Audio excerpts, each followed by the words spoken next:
Hi and welcome to this winter trees demo where I'm going to be doing this really loose semi-abstract painting of these beautiful winter birch trees, but I'm going to be doing it without masking fluid, so I'm going to be using negative painting techniques to keep the white of the paper for those lovely fresh birch trees and for some of the background trees.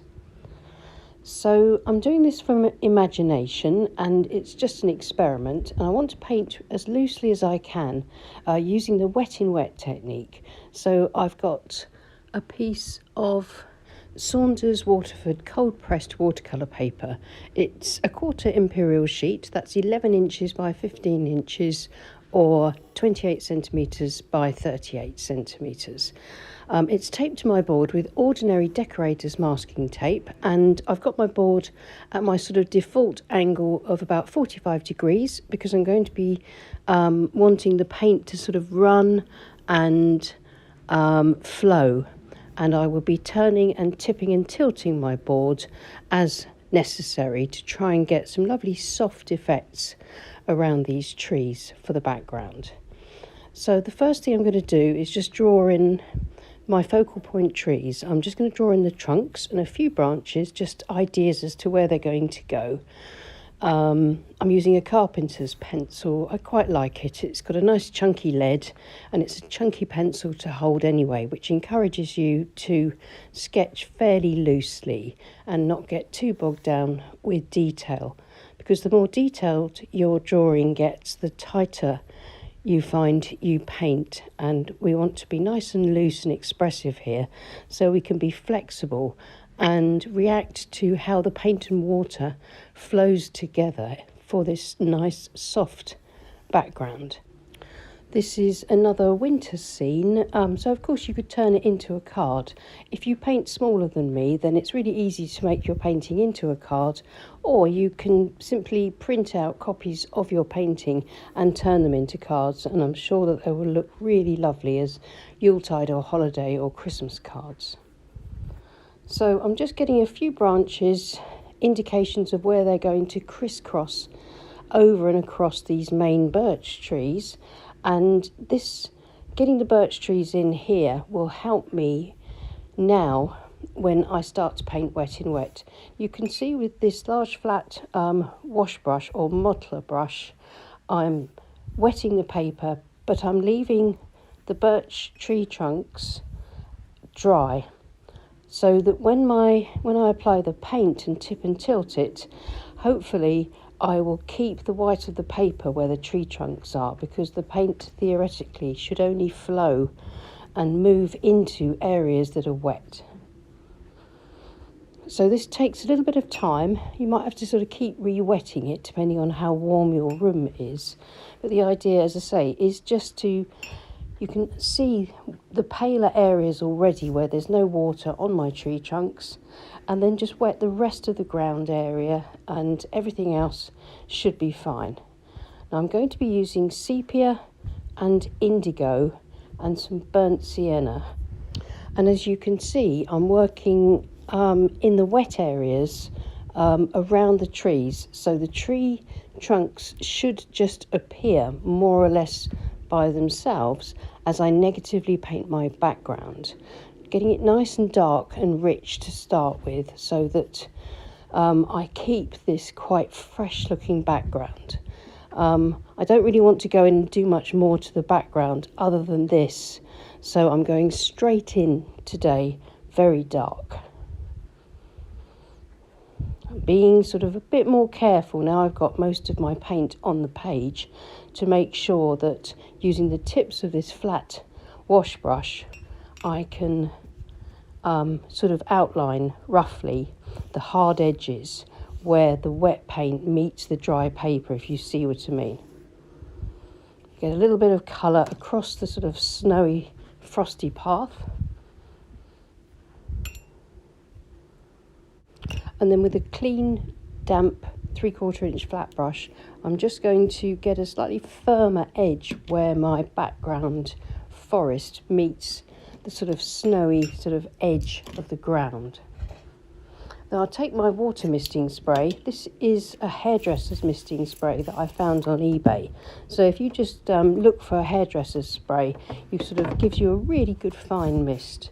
So I've sprayed it, turned my board upside down, and now I'm spraying the individual patches of paint where they're thickest, and you can see that gravity, because my board's at 45 degrees, is the paint's running down beautifully, and I should get a nice soft background. And at this point now I'm using a synthetic round brush to add in some lovely bright notes of burnt sienna.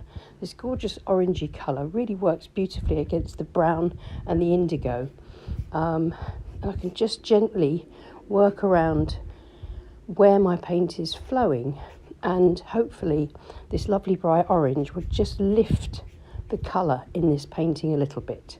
I want it to be quite muted. If you'd rather have softer, brighter colours in your own painting, then try out a few different ones. I'm just very, very drawn to these sort of earthy colours. Just adding a little bit more dark, a bit more indigo if you need it. Remember, watercolour will always dry a lot lighter, and especially if you're painting, as we are here, wet in wet, and using the water spray to really get this lovely soft run of paint.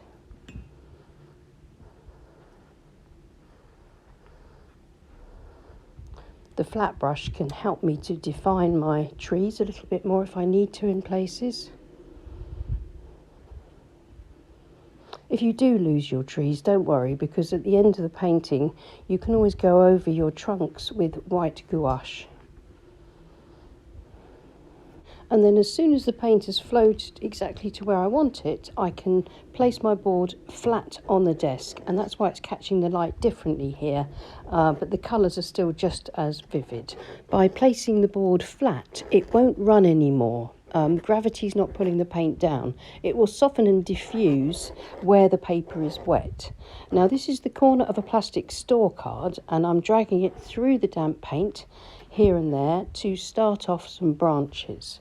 I'm going to paint in some branches with Paynes grey later on, which is going to be my fourth colour, but for now I'm just going to use the card. You can use a palette knife for this, your fingernail, or the end of a paintbrush, anything that you can use to sort of drag through the paint, part the paint, and to create these sort of paler marks or darker marks where you create a scratch on the paper and then the paint flows into the scratch. It just gives us a good starting point for our branches, and then getting some of those similar colours flowing across the page for the foreground. The foreground is very much going to be something and nothing, just enough to lead the eye into the painting towards our birch trees.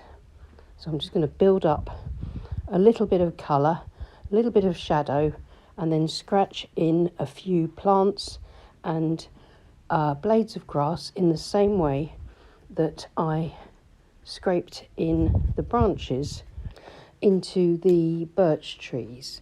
So again, just something and nothing, hit and miss, just building up texture and tone across my foreground. I'm not looking to create strong directional shadows today, as it's one of those dull, murky sort of winter days where the light is very diffused through the even cloud cover, and so you don't get much shadow. But what I do want is this, what we've got already behind the trees, is this nice sort of dark, misty look of the forest beyond. So just a few sort of sticks and twigs, grasses, things like that, just to start to build up a sort of tangle of foreground. And then the paint is slightly drier, it's almost dry, but you can see because it's almost dry, I can scrape out even stronger pale marks. And now I can leave that to dry completely. And now that it's completely dry, I'm taking a small synthetic Da Vinci Spin quill round brush, and I'm going to take quite a watery mixture of sepia with a splash of burnt sienna and indigo in it, and bringing down a little bit of shadow into, or tone, pale tone, into the tops of the tree branches and trunks. Just helps to define them a little bit more against that paler sort of misty sky area.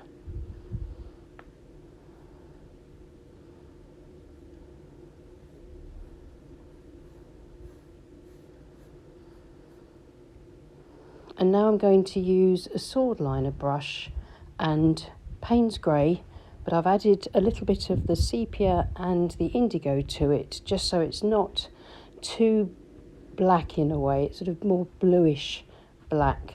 And using the sword liner, I can pull out these beautiful suggestions of branches quite simply. The sword liner has long flexible hairs, and they're brought to a sort of a point in the shape of a sword, hence the name.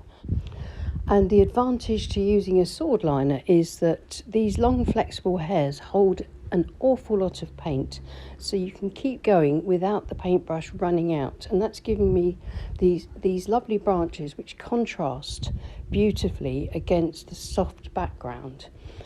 Because these lines are quite hard, they're quite sharp, they're quite expressive as well, so it's a really nice technique to use against a soft wet in wet background like this. It really kind of brings everything into focus, but in a very simple way.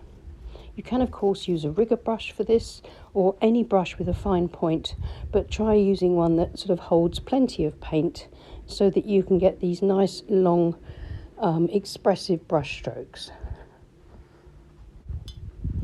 And then over on the left side, I'm going to put in a few sort of smaller scrubby sort of twiggy bushes.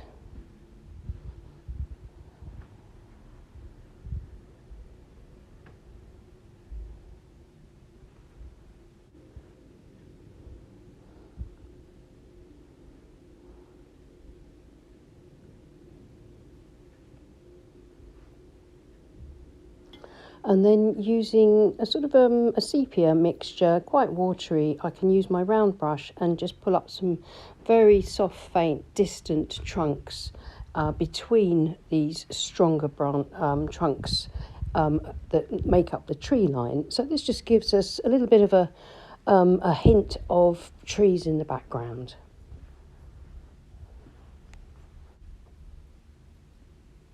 And now just a few finishing touches, just adding some darks in and around the scrubby bushes, sticks, twigs and undergrowth in the foreground, just to sort of frame off the bottom of that painting, to keep the eye in the painting, if you see what I mean.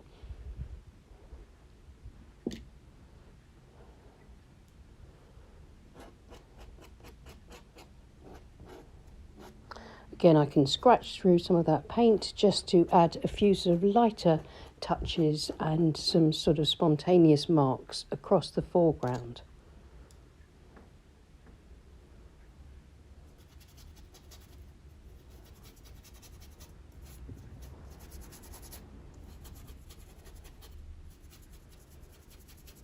Softening back if I need to. And now back to my sword liner, and I'm just going to put a few little dots and marks and just a few hints to show the texture of the bark on the tree trunks, not too much. Going to add a few more branches in as well to finish that off. You could, this is where you could use more colour and more marks if you wanted to more strongly define that sort of birch tree texture. But I'm trying to keep this quite simple, and I think if I was to add more detail onto those trunks, then they might get lost against the background. And then just a stronger shrub over on this side, a nice sort of strongly angled trunk. Sorry, my hand's in the way. You'll soon see in a minute that it's just this medium-sized sticky sort of bush, leafless tree sort of just growing up. And that just balances out the painting and keeps the eye in the painting, so the eye doesn't sort of drop out of the painting on the left side.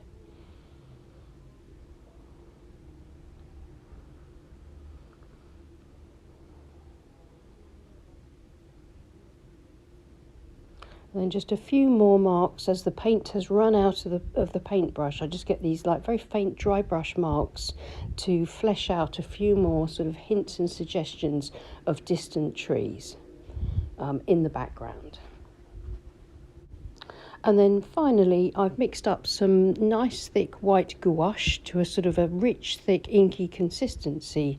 And I'm using the sword liner just to flick over some of the darker areas with some sort of white branches. And I think that just really finishes it off beautifully. If you wanted to, you could put in a lot more than I have.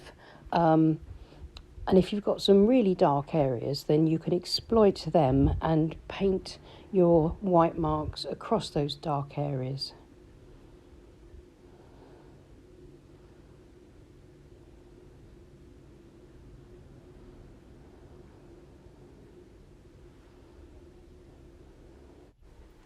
So here's the finished painting. I'm going to remove the tape and have a look at it with its clean white border, and that sometimes helps us to see whether it is truly finished or whether it maybe needs just a few finishing touches, because it's like looking at the painting with a frame or with fresh eyes.